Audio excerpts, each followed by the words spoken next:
اور اقبال کہتے ہیں غیرت ہے بڑی چیز جہان تگ و دو میں، پہناتی ہے یہ فقر کو تاج سردارا۔ میں عرض کروں گا کہ اپنی آپ جب توجہ کا قبلہ اللہ رسول کو بنائیں گے تو رب فرماتے ہیں وَيَرْزُقْهُ مِنْ حَيْثُ لَا يَحْتَسِبُ، میں نہ تجھے وہاں سے رزق دوں گا جہاں سے کبھی تیرا گمان بھی نہیں گیا ہوگا، کہ یہاں سے بھی مل سکتا ہے، تو نے سوچا بھی نہیں ہوگا۔ بخاری شریف میں حدیث ہے، حضرت جابر ابن عبداللہ فرماتے ہیں نبی پاک صلی اللہ علیہ وسلم نے 300 لوگوں کا ایک لشکر روانہ کیا کسی مہم کے لیے، کسی جہاد کے لیے۔ حضرت ابو عبیدہ بن جراح رضی اللہ تعالیٰ عنہ امیر لشکر تھے۔ فرماتے ہیں غربت اتنی زیادہ تھی، بھوک اتنی زیادہ تھی کہ ایک ایک کھجور دن میں ایک وقت کھانے کو ملتی تھی، اور کچھ دن ایسے آئے کہ اب کھجور بھی نہیں مل رہی۔ فرماتے ہیں اتنی زیادہ بھوک لگی مجاہدین کو 300 بندہ پتے کھا کے گزارا ہونے لگ گیا۔ یہ بخاری میں موجود ہے۔ آپ فرماتے ہیں کہ دریا کے کنارے ہمارا پڑاؤ تھا، ٹھہراؤ تھا، جب بھوک سے نڈھال ہو گئے نا، وَيَرْزُقْهُ مِنْ حَيْثُ لَا يَحْتَسِبُ، اللہ وہاں سے روزی دیتا ہے، گمان بھی نہیں ہوتا۔ فرماتے ہیں ایک مچھلی اللہ تعالیٰ نے دریا کے کنارے بھیجی، فرماتے ہیں وہ تھی تو مچھلی پر پہاڑ جتنی تھی۔ بخاری میں لفظ ہیں، حضرت جابر ابن عبداللہ رضی اللہ تعالیٰ عنہ فرماتے ہیں 300 آدمی 18 دن تک اس مچھلی کو کھاتے رہے، مچھلی ختم ہی نہیں ہوئی۔ مچھلیاں نہیں، مچھلی کہتے ہیں 18 دن 300 بندہ کھاتا رہا، مچھلی ختم ہی نہیں ہوئی۔ اور فرماتے ہیں کہ اس کی ہڈی نکال کے، کانٹا کہیں گے آپ اپنی زبان میں، کہتے ہیں وہ نکال کے نا تو اس کو کھڑا کیا نا جب، تو اونٹ کجاوے سمیت اس کے بیچ سے گزر جاتا تھا، 2 اس کے کانٹے جوڑے۔ فرماتے ہیں وہ اس کا گوشت ہم کھاتے تھے اور اس کی چربی بطور تیل کے ہم جسموں پہ ملتے تھے، بیماروں کو اس سے سکون آتا تھا، تندرستی شفا ہوتی تھی۔ فرماتے ہیں ہم کھایا بھی ہم نے، اور کچھ لے کے ہم مدینے بھی گئے، اور قربان جائیں نبی پاک نے بھی اس میں سے کھایا۔ ہم نے عرض کی حضور یہ معمہ کیا ہے، یہ ماجرا کیا ہے؟ تو محبوب نے فرمایا تمہارے پاس غذا نہیں تھی، رب نے تمہارے لیے بندوبست کیا ہے، اللہ نے تمہیں دیا ہے۔ مکان شروع کر لیا، ایک صاحب نے وہ مکان بنانے لگے، آپ وہ حساب لگا رہے ہیں، کہتے ہیں میرے پاس اتنے پیسے ہیں، اتنے میں نے فلانے دوست سے کہنا ہے اس نے دے دینے، اتنے فلانے رشتہ دار سے کہنا ہے اس نے دے دینے، اتنے فلانے سے کہنا ہے اس نے دے دینے۔ یہ ساری کاپی بنا کے مکان شروع کر لیا۔ جو روز کہتا تھا نا کوئی حکم ہو جاتے 10 سب سے پہلے اس کو کہا میاں پیسے چاہیے دن، وہ کہندا ہو کل ہی منڈا ٹوریا ہے، کدے تو پرسوں 10 داتے لب جانے سن۔ میں آپ کو اپنے تجربے کی بات بتا رہا ہوں۔ جن لوگوں کا خیال ہوتا ہے نا کہ آپ سٹارٹ کریں فلانا کام، ہم آپ کے ساتھ ہیں، اللہ کا ہی کوئی نظام ہے، وہ بالکل بھی نہیں ساتھ ہوتے۔ لیکن ایسا نہیں ہے کہ کوئی ساتھ نہیں ہوتا، اللہ تعالیٰ بڑے اسباب پیدا کرتا ہے، وہاں سے دیتا ہے جہاں سے گمان بھی۔ ہمارا یہ ذہن بن جاتا ہے ہم ساری اپنے حساب سے چلتے ہیں، اتنے رشتہ داروں سے، اتنے، کون آپ کے ساتھ چلے گا؟ سوال ہی نہیں پیدا ہوتا۔ یہ سارے کام چھوڑ کے سب سے پہلے 2 رکعتیں پڑھو، اپنے رب کی بارگاہ میں، رسول کائنات کی بارگاہ میں گزارشات اور استغاثے پیش کرو، وہاں سے خیر طلب کرو۔ دنیا دار کیا دیں گے، کیا دے سکتے ہیں، کیا حیثیت ہوتی ہے کسی؟ اللہ کہتا ہے وہاں سے دوں گا۔ تو جو اللہ مال دے وہ لینا چاہیے کہ رشتہ داروں کا مال دیکھنا چاہیے؟ جو اللہ دے وہ لینا چاہیے کہ سیٹھوں نوابوں کی جیبیں دیکھنی چاہیے؟ جو اللہ دے وہ قبول کرنا چاہیے یا دیکھنا چاہیے کون سا آدمی کہاں پہنچ گیا؟ چھوڑو، اپنی مٹی پہ چلنے کا سلیقہ سیکھو۔ کسی کے سنگ مرمر پہ چلو گے تو پھسل جاؤ گے، پھسل جاؤ۔ اس پر ایک اور بات عرض کر دوں، صحیح بخاری سے، مسلم سے ایک اور بات۔ کچھ چیزیں ایسی ہیں جن سے اللہ کی مدد آتی ہے، مدد ملتی ہے۔ ایک چیز ان میں سے ایسی ہے جس سے بہت مدد نازل ہوتی ہے، وہ ہے کہ جب رب آپ کو دے نا تو پھر آپ بھی اس کے رستے میں دیں، پھر مدد آتی ہے، پھر اور آتا ہے۔ بخاری مسلم میں حدیث ہے، یہ زیادہ ہی توجہ طلب امر ہے، اس پر آپ غور کریں گے۔ حضرت ابو ہریرہ فرماتے ہیں کہ نبی پاک علیہ السلام نے فرمایا ایک شخص نے بادلوں کے اندر سے آواز سنی کہ فلاں آدمی کا کھیت اور باغ خشک ہو گیا ہے، وہاں برسو اور اس کے کھیت کو سیراب کرو۔ وہ بڑا حیران ہوا کہ بادل سے آواز آ رہی۔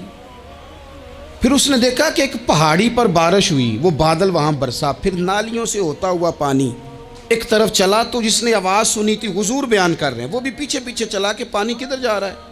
اس نے جا کے دیکھا کہ ایک مقام پہ ایک باغ کو وہ پانی لگ رہا ہے اور ایک آدمی وہ پانی لگا رہا ہے۔ اس نے اس سے پوچھا تیرا نام کیا ہے؟ اس نے کہا کیوں؟ کہنے لگا بتا نا۔ اس نے نام بتایا تو کہنے لگا یہی تو وہ نام ہے جو میں نے بادلوں کے اندر سے سنا ہے کہ فلاں کے کھیت کو پانی دے دو۔ اس نے کہا یار تو کیا عمل کرتا ہے کہ اسپیشل تیرے لیے بارش برسے؟ یہ بخاری پڑھ رہا ہوں، سیاستہ سے حدیث عرض کر رہا ہوں۔ اس سے پوچھا تو کیا کام کرتا ہے کہ جناب اللہ تبارک و تعالیٰ کا حکم کرم آیا کہ خاص تیرے لیے پانی برسے اور تیرے کھیت کو سیراب کرے؟ تو اس نے کہا چھوٹا ذمہ دار ہوں، پر جب فصل اگتی ہے تو 3 حصے کرتا ہوں۔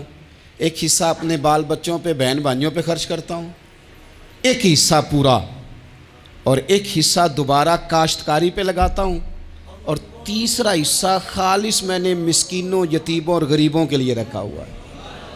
وہ جو تیسرا حصہ اللہ کرے آپ سمجھے، وہ رب کے بندوں پہ تیسرا حصہ خرچ کرتا ہے نا، تو کریم مالک نے فرمایا جہاں سے غریب کا حصہ جاتا ہے وہ کھیت خشک نہیں رہنا چاہیے، وہ جہاں سے مسکین روٹی کھاتے ہیں وہ خشک نہ رہے، جہاں سے یتیموں کو کچھ آتا ہے کہیں اس کی فصل رہ نہ جائے۔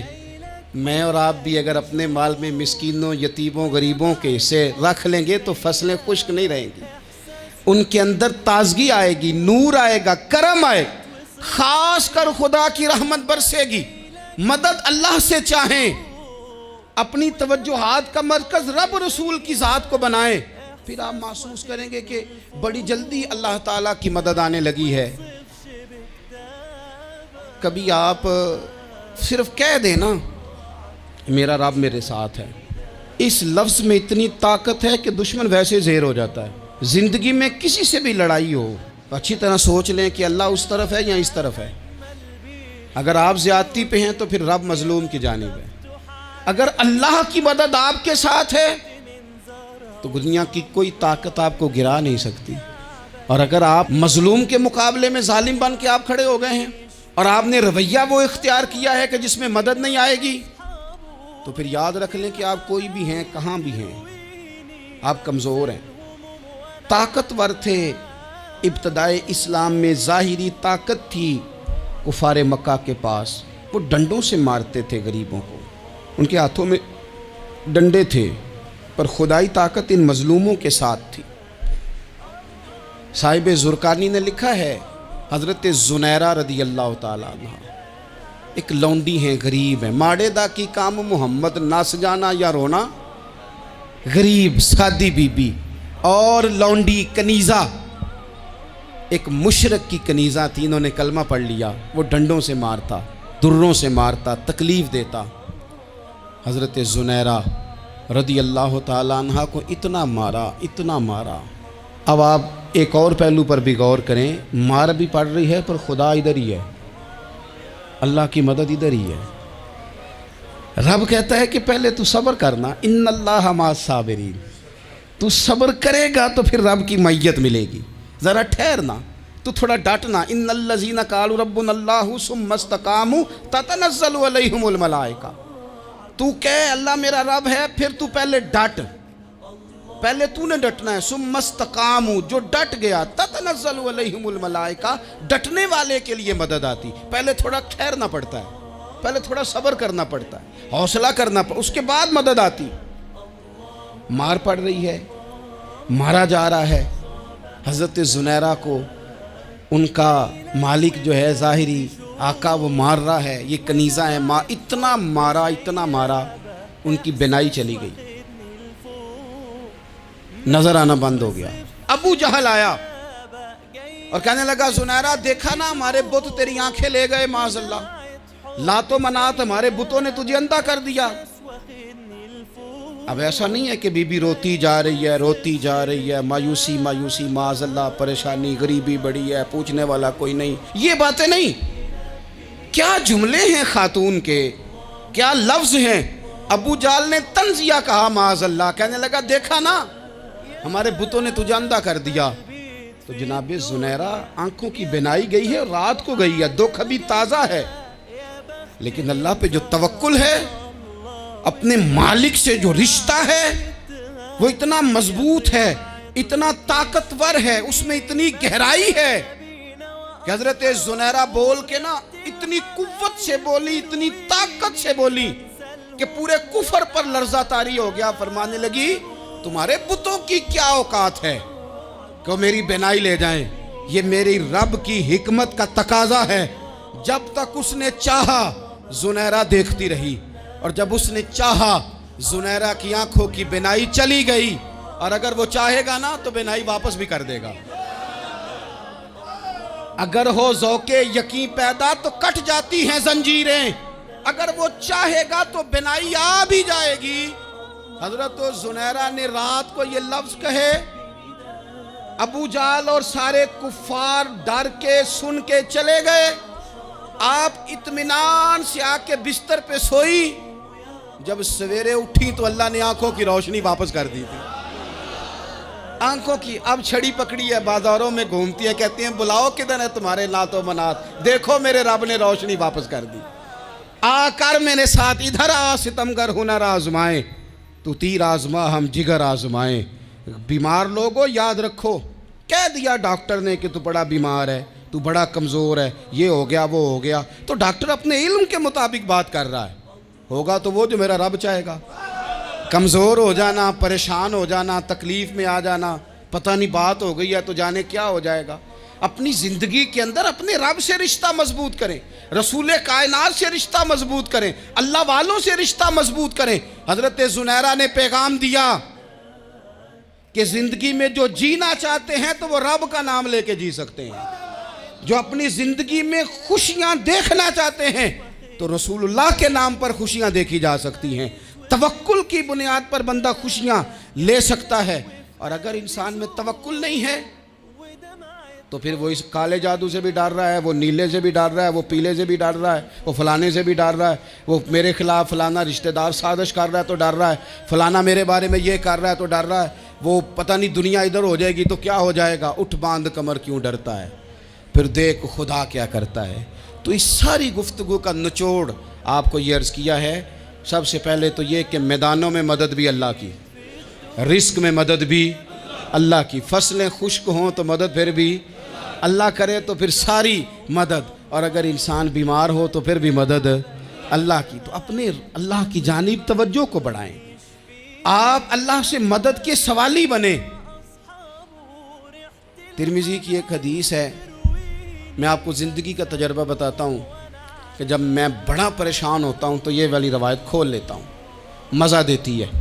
میرے نبی پاک علیہ السلام نے فرمایا اپنے دکھ سیٹھوں نوابوں کو نہ کہنا، مالداروں کا نہ کہنا، ورنہ اللہ تمہیں کبھی غنی نہیں کرے گا۔ فرمایا اپنے دکھ اپنے رب کی بارگاہ میں عرض کرنا، جلدی کرے یا دیر سے کرے اللہ تمہیں لوگوں سے بے نیاز کر دے گا، اللہ تمہیں غنی کر دے گا۔ رات کو بیٹھو نا اس کی بارگاہ میں، اسے دکھڑے سناؤ، چھوٹی چھوٹی باتیں۔ حضور نے فرمایا نمک بھی مانگو تو رب سے مانگو، چھوٹی چھوٹی بات سے شروع کرو نا۔ جب بندہ شروع کرتا ہے نا چھوٹی چھوٹی چیزیں تو بڑی ساری چیزیں یہ اس طرح ہوتا ہے جیسے بندہ رب سے گفتگو کر رہا ہے، مالک مجھے یہ چاہیے، مالک میں یہاں کمزور ہوں، اللہ میں یہاں پریشان ہوں۔ آپ یہ کر کے تو دیکھیں، لمبی لمبی دعائیں مانگ کے تو دیکھیں، اس کے حضور جوڑ کے تو دیکھیں، آپ دیکھیں گے راحت کتنی ہے، سکون کتنا ہے۔